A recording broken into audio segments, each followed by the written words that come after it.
Hey everyone, welcome back to Mind Over Money, real talk for real change. I'm Deanna Phoenix. And I'm Bashir Winley, and we'll be your host for this episode entitled Breaking Free, a real conversation about debt. Today's episode hits home for me personally.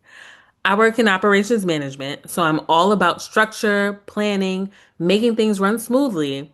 But when it comes to my own finances, I've had to learn a lot the hard way.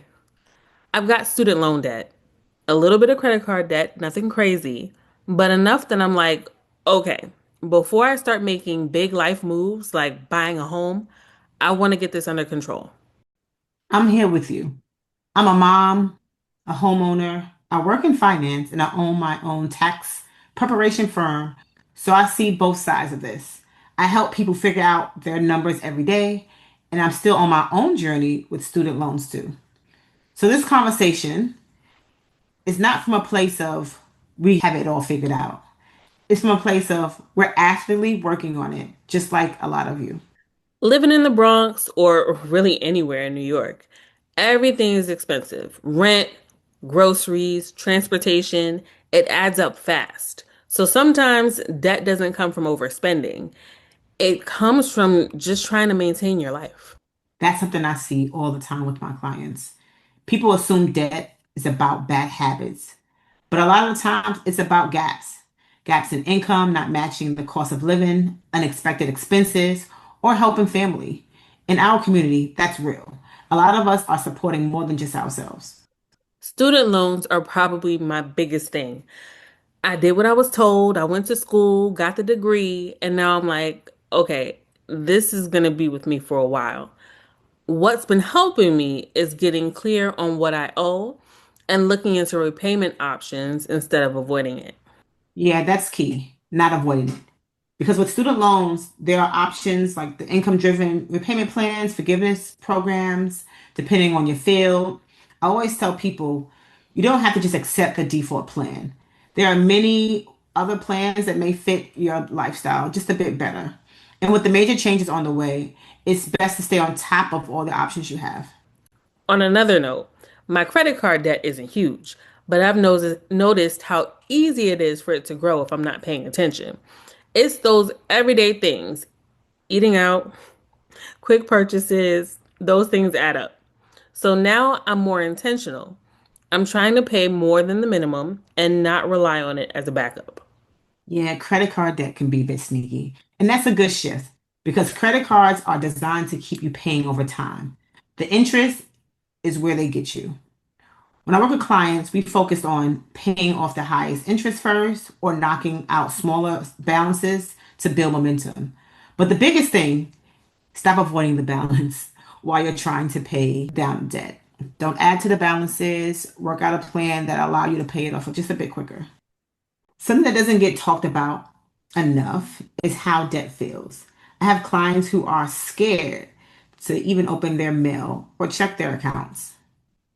Yeah, I've been there. Not wanting to look because I already know it's going to stress me out. Exactly. But once you actually sit down and look at everything, it usually feels more manageable than you have imagined. Like clarity over anxiety. All right, let's get into some real steps that you can start taking today because this is where I had to get serious. Step one, get organized. Pull your credit report for free from annualcreditreport.com. That's going to show you everything in one place. Then write down total balances, interest rates, and minimum payments. I personally started with a pen and paper. Keep it simple. That's a great start. And if you want something digital, apps like Mint or you need a budget can help you track everything automatically. The goal is awareness, not perfection. Step two would be to pick a strategy and get support if you need it. If your credit card interest is high, look into consolidation or a lower interest option, but be careful. Read the terms. You can also connect with nonprofit credit counseling agencies like National Foundation of Credit Counseling. They will help you build a plan, sometimes for free or at low cost. For student loans, go directly to federal student aid. Don't rely on random companies charging fees. That's where you can apply for income driven repayment, explore forgiveness options, and manage your loans directly.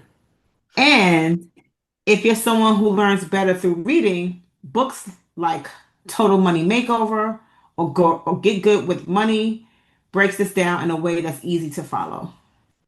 Step 3, create momentum. Pick one thing and focus on it. For me, it was my smallest balance. I just needed a win. Even if you can only put an extra $25 to $50 towards it, do it and do it consistently. Absolutely. Consistency is key. Step 4, be intentional with extra money. Tax refunds, bonuses, side income. Instead of spending all of it, decide ahead of time what percentage is going to debt. That's something I coach people on all the time. And step 5, look at your income. If you feel stuck, ask, can I pick up a side hustle? Can I use a skill I already have? Platforms like Fiverr or Upwork are places people are making extra money every day. If you are listening and feel overwhelmed, start small. You don't have to fix everything at once. Yeah, for me, it's been about progress, not perfection, just doing a little better each month. And don't isolate yourself. Talk to people, ask questions, get support. Yep, because a lot of us are just figuring it out in real time. If this episode resonated with you, please share it with someone else who might need it. We are building more than just financial stability. We're building freedom and options for our future. We'll see you in the next episode of Mind Over Money, Real Talk for Real Change.